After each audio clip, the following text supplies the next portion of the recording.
Друзья мои, Псалом 118 показывает, какому давлению подвергся псалмопевец. Но у него было упование на Бога. И мы это сейчас увидим.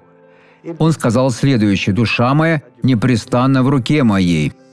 То есть вместо того, чтобы оставить ее в руке Бога, он сам держал ее. Никогда не делайте подобного.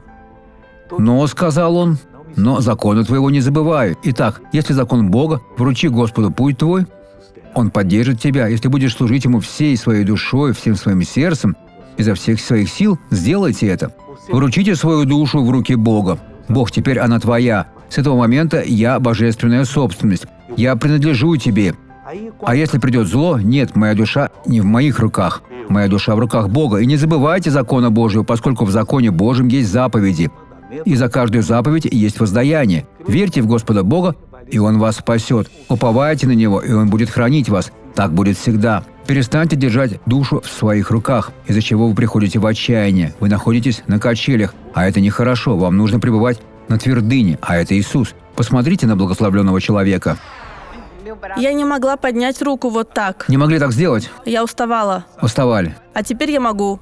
Уже можете поднять обе к небу? Все хорошо. Слава Богу, как прекрасно. Теперь давайте помолимся, мой Отец. Я возлагаю свои руки на Писание, поскольку тот человек, который действительно находится на качелях, может упасть в одну или другую сторону. Но такого не произойдет, Бог. Я запрещаю дьяволу касаться этого человека и говорю сейчас: уходи, обращайся в бегство, исчезни во имя Иисуса Христа. Вы скажите: аминь, Отец. Благодарю.